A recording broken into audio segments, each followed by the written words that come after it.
In 1847, during the renovation of an abandoned church in Millfield, Ohio, workers discovered a hidden compartment beneath the ornately carved pulpit. The compartment, sealed with an elaborate mechanism that had evaded detection for decades, contained a weathered, leather-bound journal, its pages yellowed with age, yet meticulously preserved. Inside were records of deaths, over 8,000 names, each entry written in the same precise handwriting, documenting date, location, cause, and most. Disturbingly, property values and asset calculations. Next to this grim ledger were 15 carefully drawn maps of settlements across Ohio, Indiana, and Illinois, each marked with the same chilling phrase, "The Promised Land." The maps featured detailed topographical markings indicating swamplands, floodplains, and other dangerous terrain features, with annotations about seasonal disease patterns and projected mortality rates.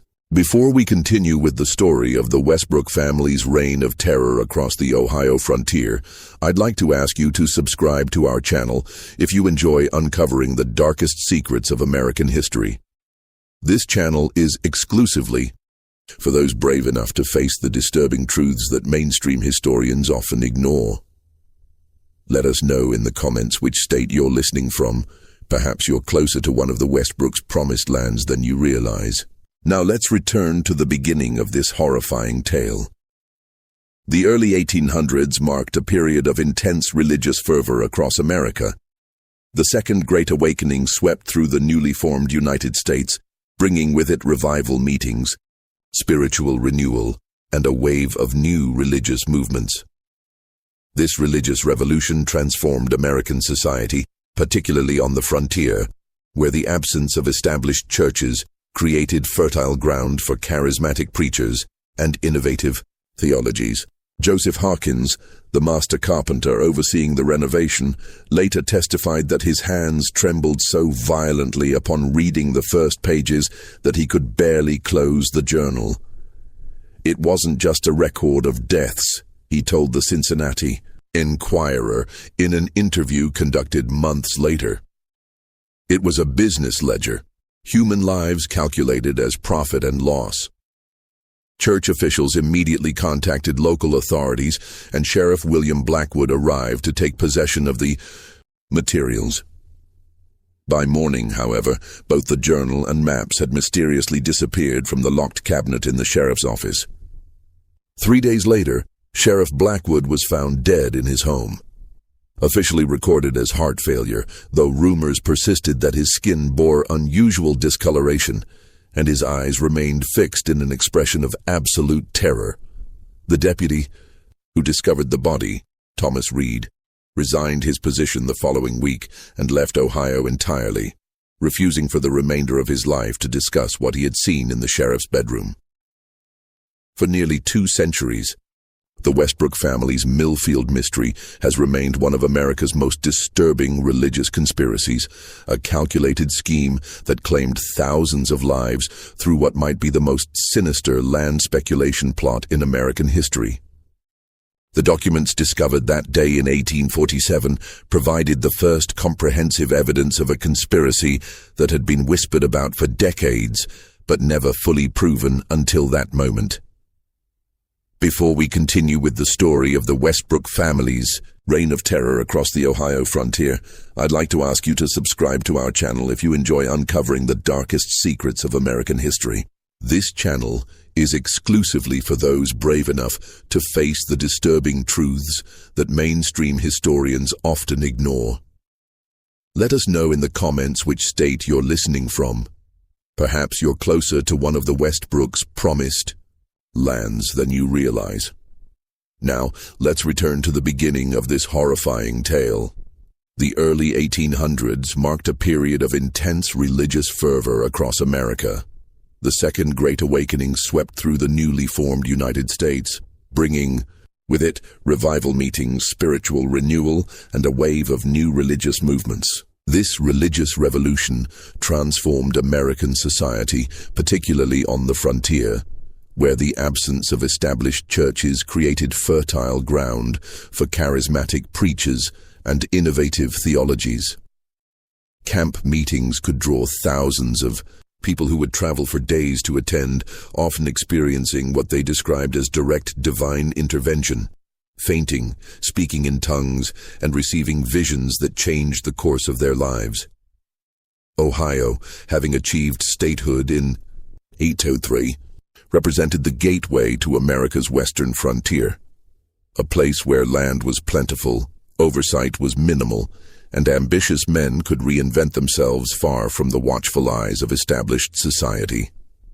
The state experienced explosive growth during this period, its population increasing from just 45,000 in 1800 to over 580,000 by 1820. This rapid expansion created a chaotic environment where new settlements appeared seemingly overnight, and religious communities could establish themselves with minimal scrutiny.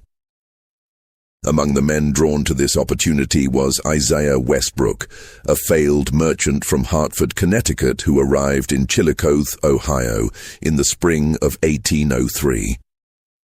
Unlike many settlers who came with dreams of farming or trading, Isaiah arrived with something far more valuable, a vision, or so he claimed. Standing over 6 feet tall with piercing blue eyes and a commanding presence enhanced by a full beard he kept meticulously groomed, Isaiah quickly established himself as a lay preacher, initially working within established Methodist circuits but gradually forming his own independent congregation. He possessed a voice that contemporaries described as thunder wrapped in velvet, powerful enough to reach the back of any gathering, yet intimate enough to make each listener feel personally addressed. "God has led me to this place," he told the small group who gathered to hear him speak in the town square that first summer, his voice carrying across the humid Ohio air.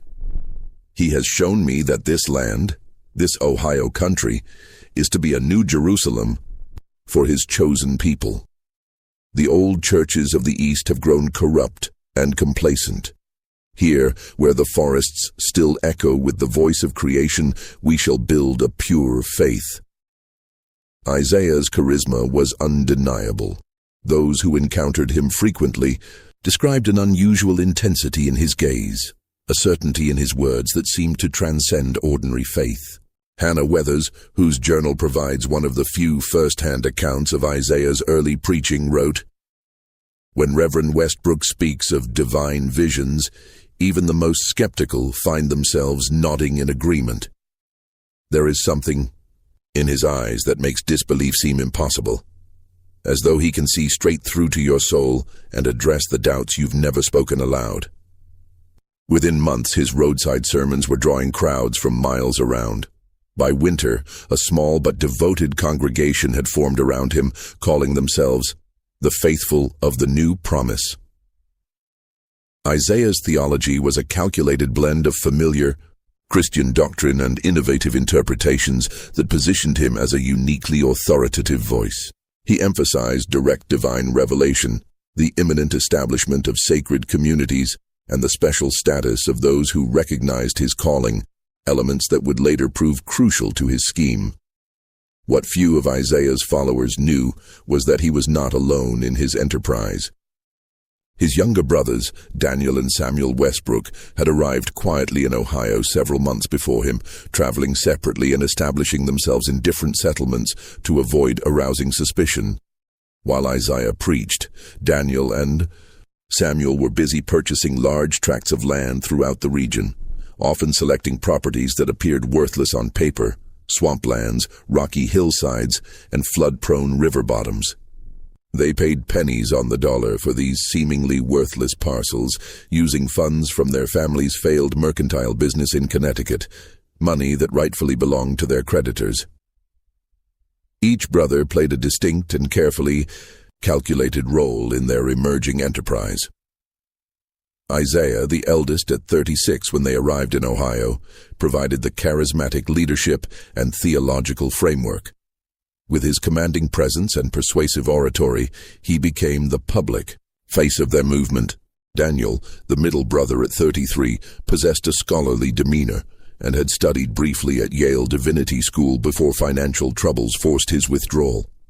He crafted the theological justifications for their scheme, producing volumes of religious texts that lent intellectual credibility to Isaiah's visions. Samuel, the youngest at 29, was the practical executor, a shrewd businessman with a talent for property law and financial manipulation who managed their growing portfolio of land holdings. Court records from Connecticut reveal that the Westbrook brothers had attempted a smaller version of their scheme in Rhode Island 2 years earlier, establishing a short-lived religious community that collapsed amid accusations of financial impropriety. They departed just ahead of legal proceedings, leaving behind substantial debts and several investors who claimed to have been defrauded. This earlier failure appeared to have taught them valuable lessons about the scale and isolation necessary for their deception to succeed. The Westbrook brothers established their first permanent church in Millfield in 1805, a modest wooden structure that nonetheless featured an unusually elevated pulpit with ornate carvings. Crafted personally by Samuel, who had trained as a carpenter, the pulpit's height was deliberate, placing Isaiah physically above his congregation in a visual reinforcement of his spiritual authority. The church's founding coincided with Isaiah's most significant revelation to date. "God has shown me a vision," he announced to his congregation on a cold January morning, his breath visible in the unheated church. "There is a place, not 30 miles from here, that he has designated as a promised land for our people. A place of abundance where those faithful to our calling shall prosper as never before. The Lord has guided my hand in securing this sacred ground for our community, that we might establish a settlement pure in His sight." This first promised land was located near present-day Logan, Ohio, a marshy area in the Hocking River Valley that the Westbrooks had purchased for a fraction of its assessed value due to its reputation for summer fevers. What Isaiah's followers didn't know was that this land sat in one of the worst malaria zones in the entire Ohio Valley, a fact well documented by earlier settlers who had abandoned attempts to farm there after experiencing devastating losses. James Harrington, a farmer who had briefly settled in the area 2 years earlier and lost 3 children to disease, attempted to warn several families about the danger. "That place is death in summer," he reportedly told Ezekiel Winters, one of Isaiah's most devoted followers, catching him after a service one Sunday. "When the heat comes, the fever follows. I lost 2 children there before I understood what was happening. No amount of clearing or drainage will fix that land. Something in the very air brings sickness." His warnings went unheeded. Isaiah had prepared for such skepticism, incorporating it into his theology. "There will be those who test your faith," he told his followers during a sermon that specifically addressed Harrington's warnings without naming him directly. "Those who fear the promised land because they lack the spiritual protection that comes only through absolute devotion. Satan will send his messengers to plant seeds of doubt in your hearts. This is how your commitment will be tested." By March 1805, 47 families, comprising 192 people, had sold their homes and businesses, pooling their resources to purchase parcels in the Westbrooks' first promised land. The price, while seemingly reasonable, on paper, represented a markup of over 500% from what the brothers had paid just months earlier. Isaiah led them personally to the settlement, helping establish a temporary church and organizing the construction of simple cabins. He remained with them through April, conducting daily services and overseeing the development of the community. The settlement took shape around a central meeting house, with family cabins arranged in concentric circles that Isaiah described as reflecting the divine order of heaven.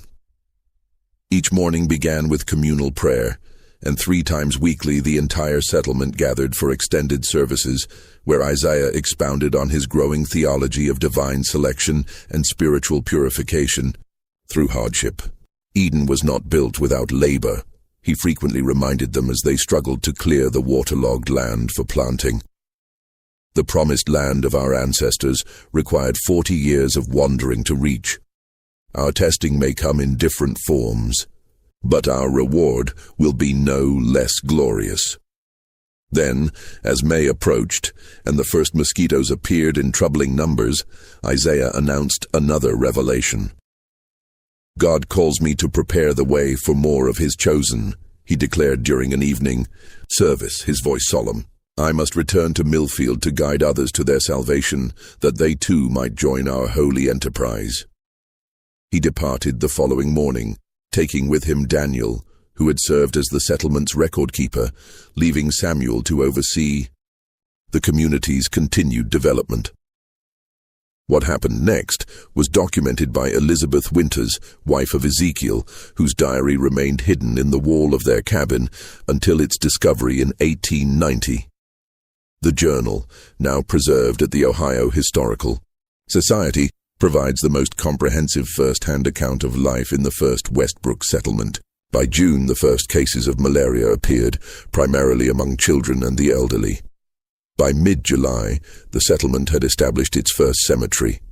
By August, that cemetery contained 73 graves. Buried little Sarah today, Elizabeth, wrote on August 12, 1805, her handwriting increasingly unsteady as the entry progressed. That makes 17 graves in the burial ground since last week. The fever takes them so quickly now, healthy at breakfast, delirious by supper, gone before the next dawn. Ezekiel insists this is a test of faith, but I cannot understand what God would want with so many innocent souls. I suggested returning to Millfield, but Ezekiel says Reverend Westbrook warned that those who abandon the promised land abandon their salvation. Samuel Westbrook visits each new grave, writing in his book with such careful attention you would think he was recording births rather than deaths. The diary entry from September 3rd reveals a troubling detail. Samuel spends hours in his cabin with his ledgers. Through the window yesterday, I saw him making calculations after the Miller family was found dead in their home. 4 more souls for his books. There is something unnatural in his precision. No grief, only numbers. By October, more than half the settlement's population had perished. The survivors, weakened and impoverished, abandoned their claims and scattered. Many died on the journey to other settlements, their bodies discovered by travelers along the crude roads leading away from the promised land. Those who made it to established towns found themselves objects of both pity and suspicion, victims of what many locals considered a bizarre religious cult. Meanwhile, in Millfield, Isaiah expressed profound sorrow at the tragedy, incorporating it into a series of powerful sermons on faith tested by adversity. Our brothers and sisters have been called to heaven before us, he preached to his growing congregation, his voice breaking with what appeared to be genuine emotion. Their sacrifice has hallowed that ground and prepared the way for a new revelation. The Lord tests most severely those he loves most dearly. What none of his followers realized was that Isaiah had already directed Samuel to quietly reclaim ownership of the abandoned properties through a network of legal proxies. By December 1805, the Westbrooks had recovered virtually all the land from their failed settlement, now at no cost to themselves, while retaining the original purchase funds paid by the settlers. This land would later be resold to timber speculators once the region's malaria reputation had faded from public memory. This pattern would repeat itself over the next 3 decades with frightening precision. Between 1805 and 1840, the Westbrook brothers established 15 different promised land settlements across Ohio, Indiana, and eventually Illinois. Each followed the same essential formula. Isaiah would announce a divine revelation identifying a new sacred site. Daniel would produce theological justifications and organize the faithful. Samuel would handle the practical matters of land transactions and construction. The brothers refined their method with each iteration. Later, promised lands included not just malarial swamps, but also arid areas prone to crop failure, flood zones that would drown spring plantings, and heavily forested regions that required impossible amounts of labor to clear for farming. In each case, The land appeared promising to inexperienced eyes, but harbored fatal flaws, obvious to experienced settlers. Their fourth settlement, established near present-day Marion, Ohio in 1810, introduced a new element to their scheme. This location sat on a floodplain that appeared fertile and well-watered during the dry autumn when prospective settlers were first shown the property. What Isaiah described as God's blessing of abundant water was, in reality, a seasonal flooding pattern that would inundate the entire settlement each spring, destroying crops, contaminating wells, and spreading waterborne diseases. Particularly ingenious was their seventh settlement in western Ohio, established in 1815. This location featured what appeared to be exceptionally fertile soil, dark and rich-looking. In reality, the soil contained a high clay content that retained water poorly and formed a cement-like crust when dry, making agriculture nearly impossible. By the time settlers discovered this reality, winter had set in, leaving them trapped in an unsustainable location until spring, by which time starvation and disease had claimed dozens of lives. What the Westbrooks perfected was a form of religious exploitation unprecedented in American history, wrote historian Margaret Sinclair in her 1998 analysis of the case. They deliberately selected lands that would produce maximum casualties within the first year of settlement, allowing them to reclaim and resell the properties multiple times to new groups of faithful. Their scheme combined the worst elements of religious manipulation and predatory capitalism, weaponizing faith against the very people who embraced it most fervently. The second critical component of the Westbrook scheme emerged around 1810, when they began requiring all members of their movement to sign a covenant of faith, a document that appeared to be a spiritual commitment but functioned as a legal transfer of property rights. These covenants, drafted by Daniel with input from legal advisors the brothers quietly consulted in Cincinnati, stipulated that if a settler abandoned their land or died without direct heirs who were members of the faith, their property would revert to the church, which, legally speaking, meant the Westbrook brothers. The covenant's language was masterfully crafted to conceal its true purpose beneath layers of religious terminology. As Moses led his people through the wilderness, toward lands flowing with milk and honey, so too do I commit my worldly possessions to the greater glory of our shared journey. Should the Lord call me to his side before my earthly work is complete, or should my faith falter and I depart from our sacred community, I hereby consecrate my portion of the promised land to the continuing ministry of our church, that others might benefit from the blessings I have received. Court records from Franklin County, Ohio show that between 1812 and 1815 alone, the Westbrooks reclaimed ownership of over 400 parcels of land through these covenant clauses, most following the deaths of entire families in their third promised land settlement. The value of these reclaimed properties, even at frontier prices, exceeded $50,000. An enormous sum for the period, equivalent to millions in today's currency.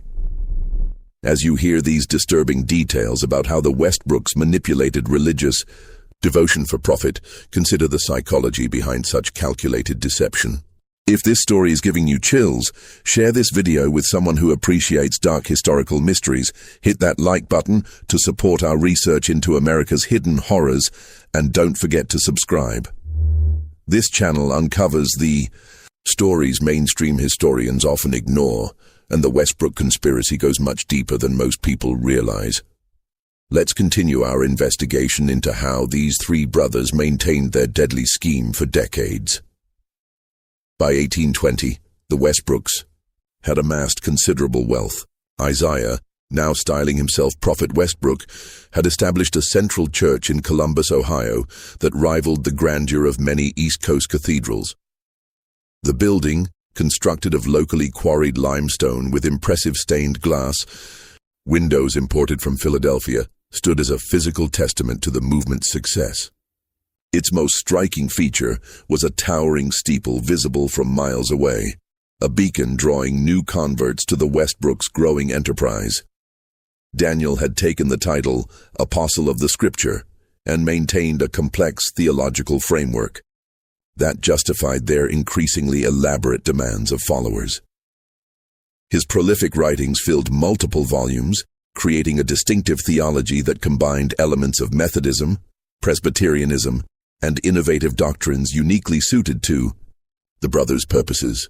His central theological innovation, the concept of progressive revelation, held that God continuously revealed new truths to selected prophets, primarily Isaiah, and that questioning these revelations constituted a form of spiritual rebellion equivalent to heresy. Samuel, the most private of the brothers, managed their extensive property holdings and financial affairs from a fortified estate outside Cincinnati. Unlike his more public brothers, Samuel cultivated a reclusive image, reinforcing the perception that he was engaged in deeply spiritual work requiring isolation. In reality, his estate functioned as the operational headquarters for their financial empire, with a small staff of clerks maintaining detailed records of properties, deaths, and profits. Their organization had evolved significantly from its humble beginnings. By 1825, the Westbrook Church claimed over 3,000 members across Ohio and neighboring states. Most of these adherents were not residents of the deadly Promised Land settlements, but rather conventional congregants who attended regular services and provided financial support through tithes and donations.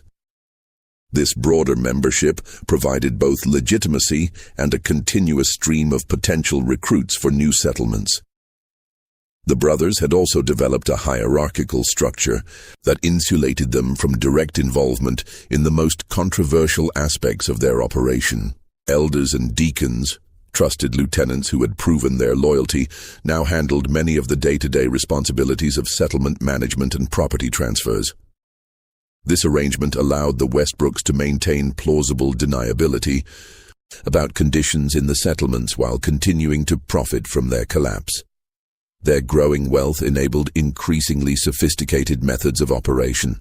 Land purchases were now conducted through a network of shell companies and proxies, making it difficult to trace property ownership back to the church. Settlement supplies were provided through church-owned businesses at inflated prices, creating an additional revenue stream. Even burial services for the inevitable casualties were monetized through a church-controlled mortuary operation that charged grieving families for consecrated caskets and cemetery plots. The brothers might have continued indefinitely had it not been for the arrival of a young woman named Martha Collins. In the spring of 1838, Martha, a 22-year-old from a respected Boston family, traveled to Columbus to visit her cousin Emma, who had joined the Westbrooks Church the previous year. The daughter of a prominent attorney with connections to Massachusetts political circles, Martha had received an education unusual for women of her era, including studies in accounting and property law under her father's guidance.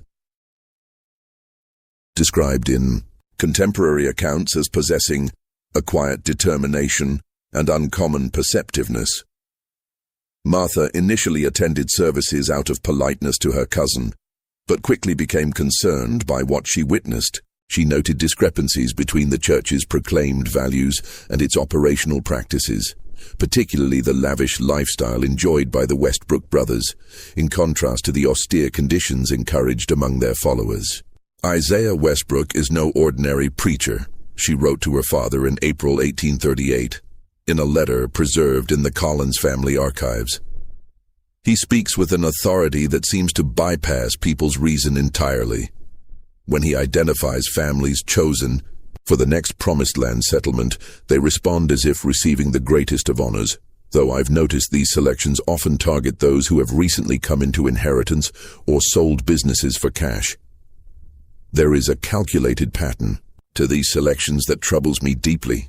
Martha's letter continued with an observation that demonstrated her unusual perceptiveness. "The most disturbing aspect is not the content of his sermons, but rather what happens in their aftermath. I have observed Samuel Westbrook, the brother, who rarely preaches, engaged in quiet conversations with church elders immediately following the announcement of chosen families. These discussions have the character of business transactions rather than spiritual counseling. Martha's suspicions deepened when her cousin Emma was selected for the sacred honor of serving as a personal assistant to Daniel Westbrook. This position gave Emma, and by extension Martha, access to the private offices maintained by the brothers in Columbus. Martha leveraged this opportunity with remarkable strategic thinking, crafting a persona of naive devotion that allowed her to move through the church's headquarters without arousing suspicion. What Martha discovered there would ultimately unravel the Westbrooks' empire. While organizing papers in Daniel's study one afternoon in early May, she came across a locked cabinet of unusual design.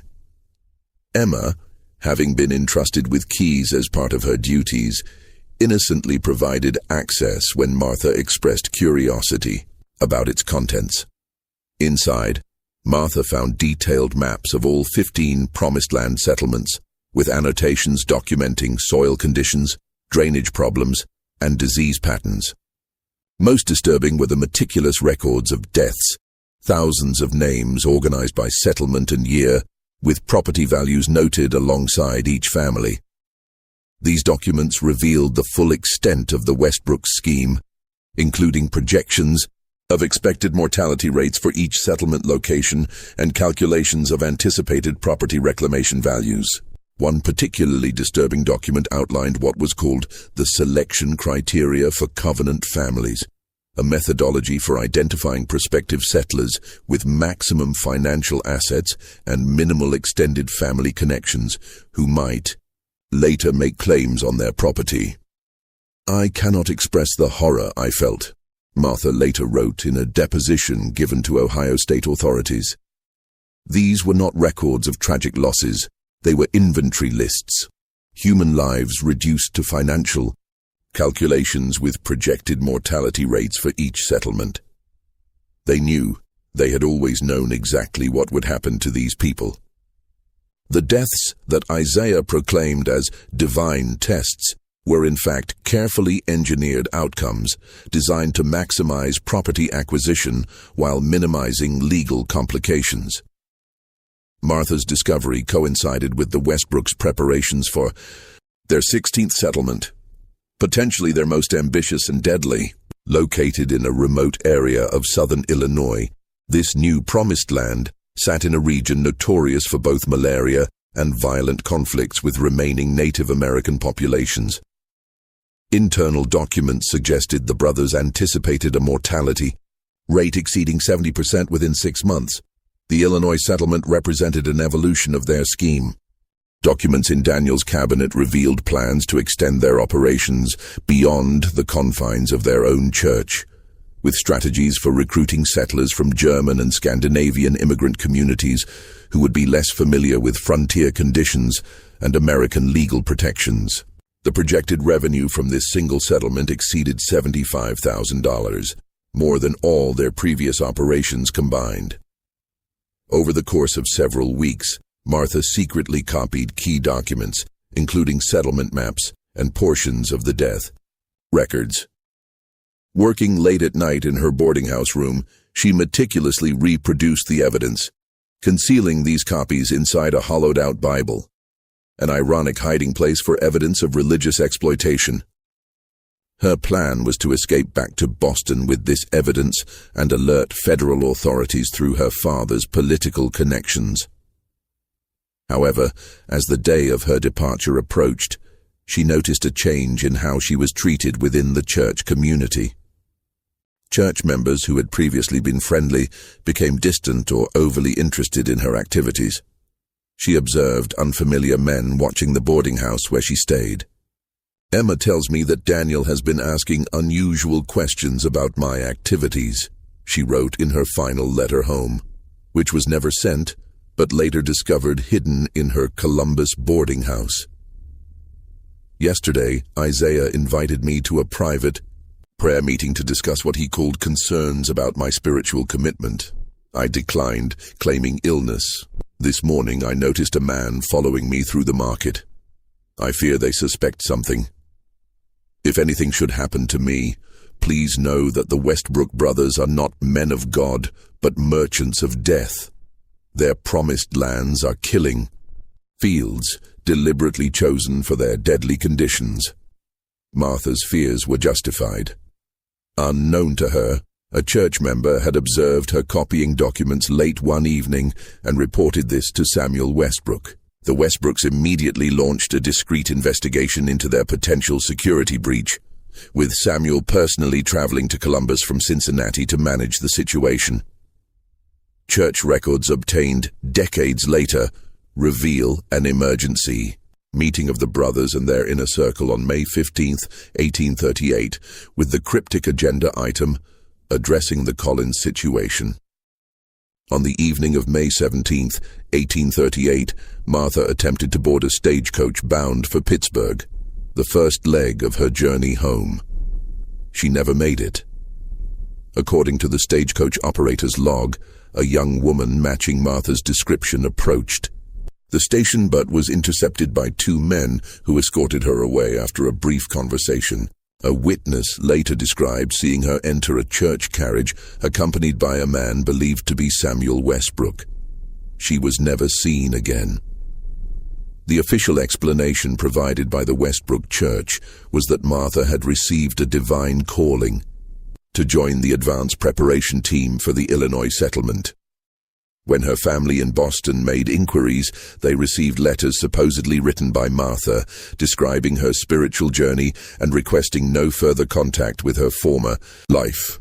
Handwriting experts would later confirm these letters were forgeries, likely written by Daniel Westbrook, whose scholarly background included training in document preparation.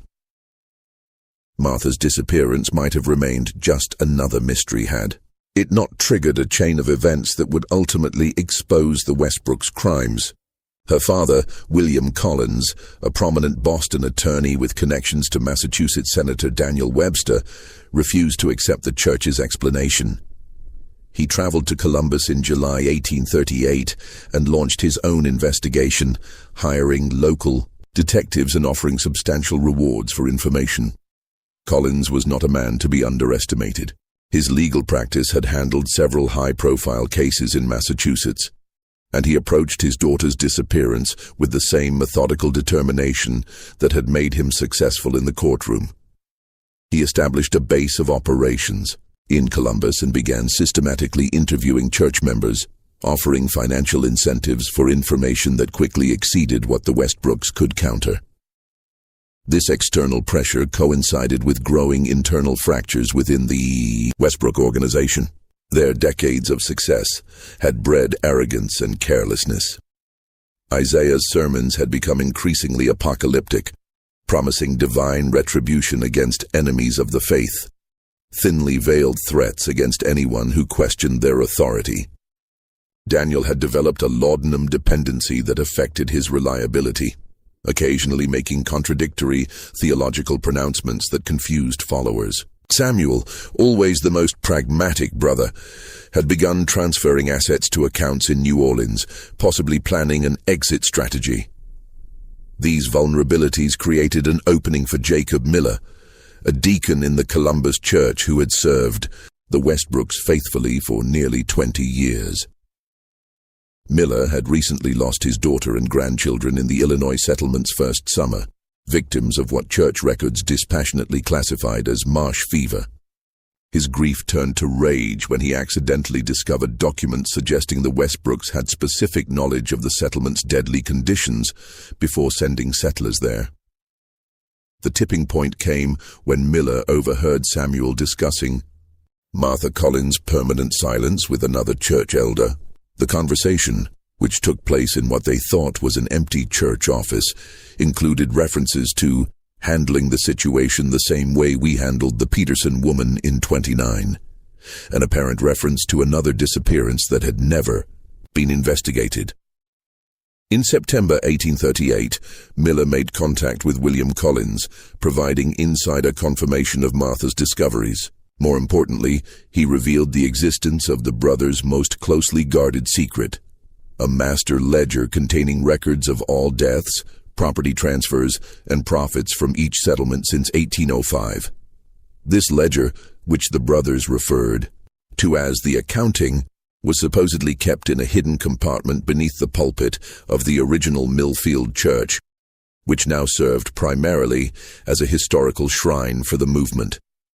They call it the accounting, but not in the sense of financial records alone, Miller told Collins in a sworn statement.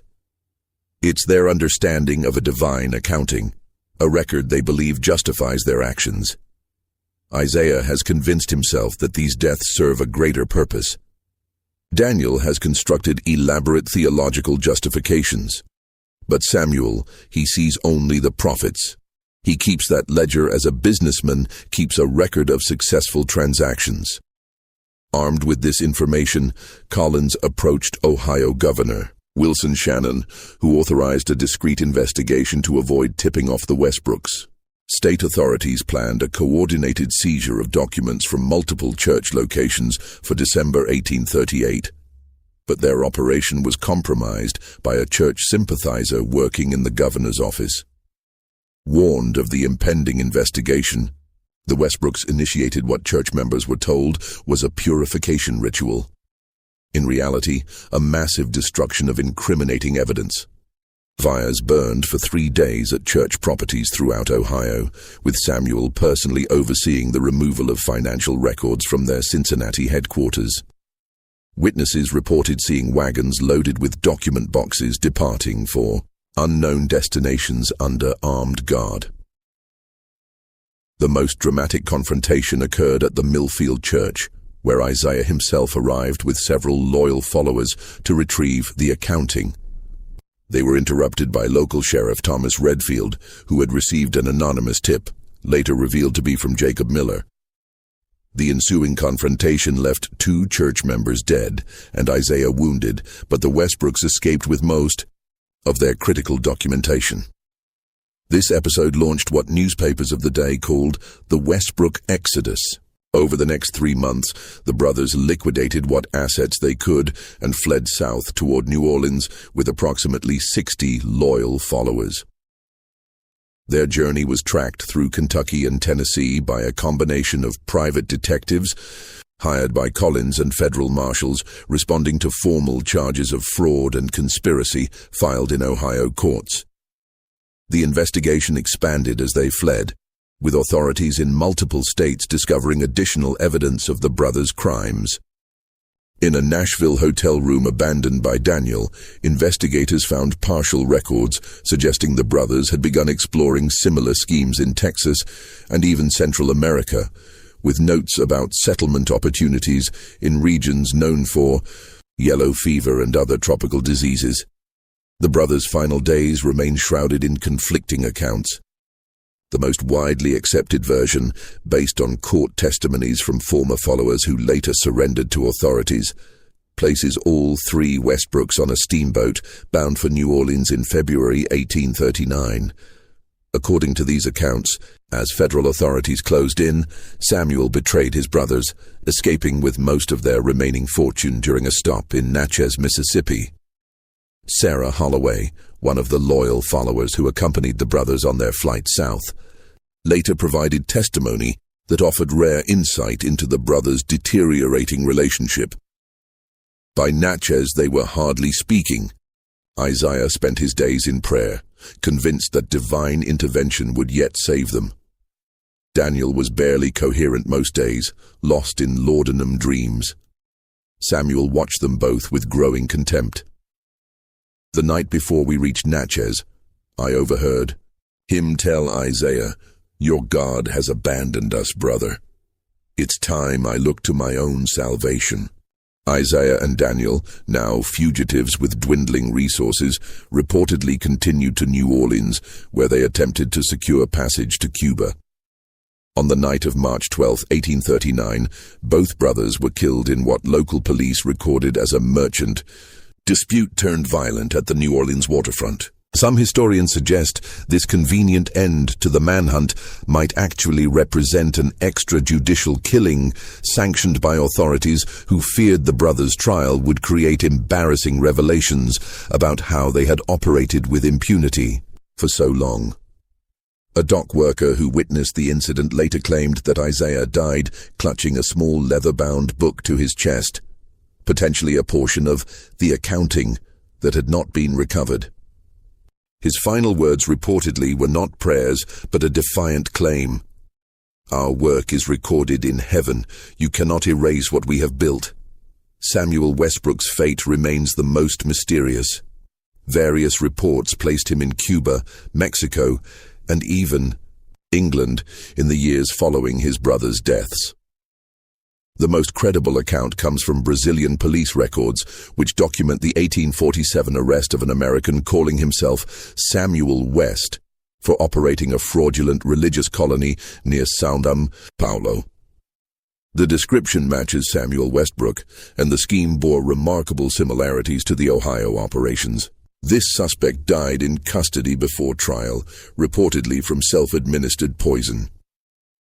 A journal confiscated from Samuel West by Brazilian authorities contained passages that seemed to confirm his identity. "My brothers lacked vision. They saw our work as confined to the American frontier. I always understood that our model could function anywhere faith blinds people to reason. The principles remain sound, though implementation must adapt to local conditions."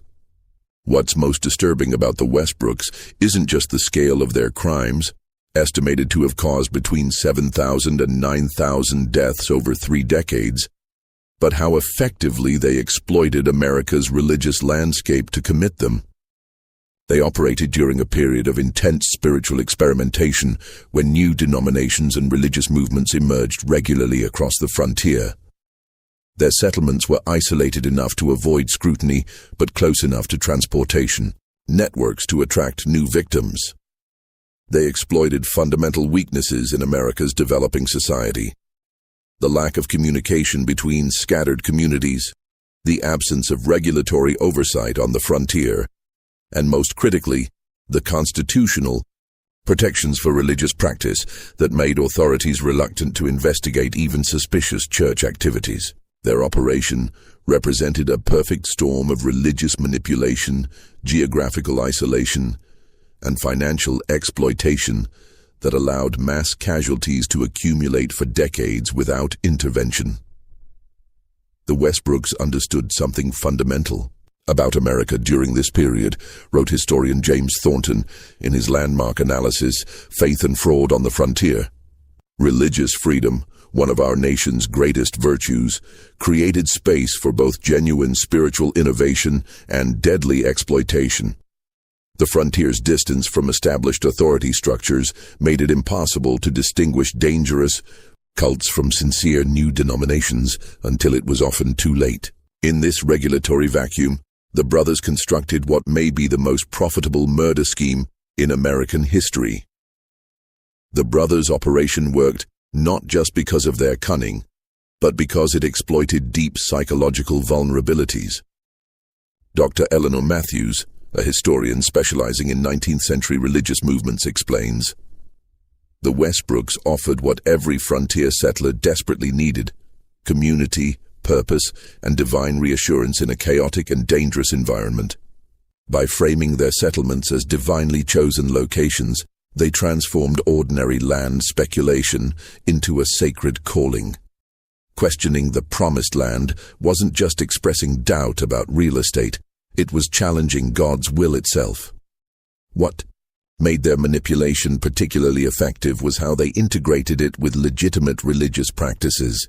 Sunday services in Westbrook churches followed recognizable Protestant formats. Their hymns were standard Methodist and Baptist compositions. Their basic theological tenets, salvation through faith, the importance of community, preparation for Christ's return, aligned with mainstream Christianity. This veneer of normalcy made the dangerous innovations harder to detect. Few people realize that what made the Westbrook scheme so effective was their deep understanding of both theology and human psychology. In a time when religious identity was central to most Americans' lives, they crafted a narrative that made questioning their authority equivalent to questioning God himself. This channel is exclusively for those who seek the unvarnished truth about America's darkest chapters. If you've stayed with us this far, you're clearly someone who values historical honesty over comfortable myths.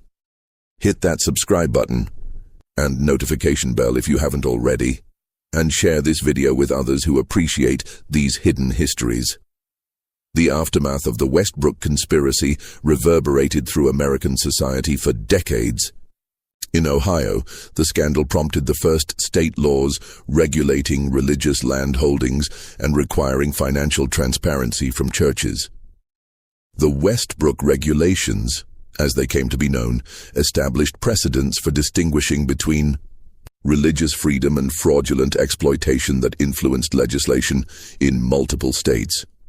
Several promised land settlements were eventually reclaimed by survivors and their descendants, though many remained abandoned, grim monuments to a tragedy too painful to reclaim. The sites themselves became the subject of local legends and superstitions. The original Logan settlement, where the first victims died, remained uninhabited for nearly 50 years after the Westbrook's exposure. Local residents reported unusual phenomena around the abandoned cabins, though these stories likely reflected the psychological impact of knowing what had occurred there rather than any supernatural presence.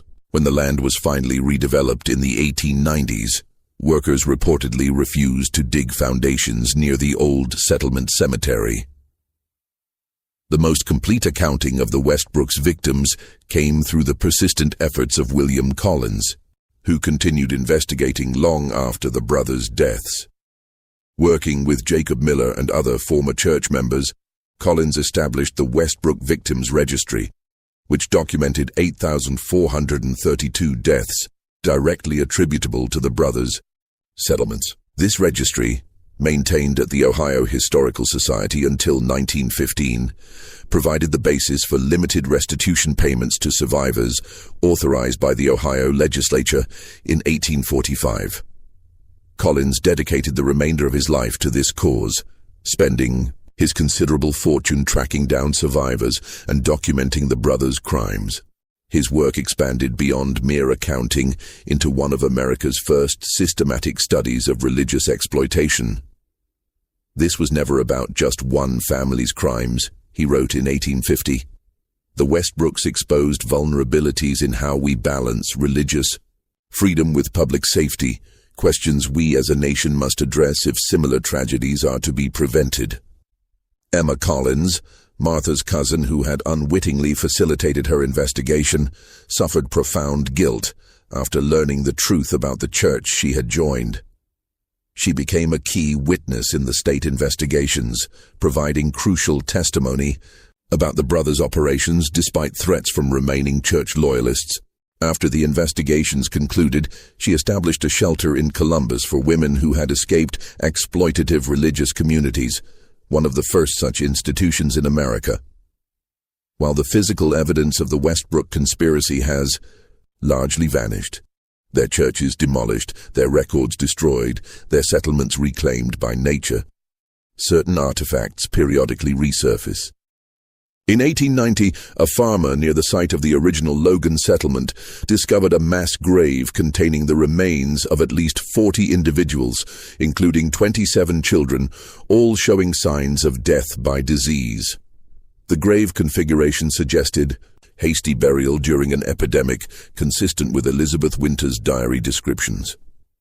In 1923, renovations to an old Columbus building revealed a hidden cache of Westbrook Church documents, including partial settlement maps and property transfer records. These papers, now preserved in the Ohio State Archives, provided new insights into the brothers' methodology, including coded language used to disguise their true intentions in official correspondence. Most recently, in 1998, an antique desk purchased at an estate auction in Cincinnati was found to contain a false bottom concealing what appears to be Samuel Westbrook's personal journal from 1830-1832. The journal, currently undergoing authentication at the Smithsonian Institution, contains entries that suggest the brothers may have attempted to expand their operations into adjacent criminal enterprises, including insurance fraud and identity theft. Concepts remarkably sophisticated for their era. Archaeological excavations conducted at several settlement sites in the 1970s revealed physical evidence supporting survivors' accounts. At the fifth settlement location near present-day Springfield, Ohio, researchers discovered the foundations of cabins built in flood-prone locations despite nearby higher ground being available, confirming deliberate placement in hazardous conditions. Analysis of soil samples from several sites confirmed historical accounts of conditions unsuitable for agriculture or long-term habitation. Perhaps most disturbing is the enduring influence of the Westbrooks' theological framework. Elements of their teachings, particularly their concept of chosen settlements and covenants of faith, have appeared in multiple religious movements throughout American history, suggesting their materials circulated long after their deaths. As recently as the 1980s, authorities in Montana dismantled a religious community whose founding documents contained passages identical to the Westbrooks covenant texts, though no direct lineage could be established.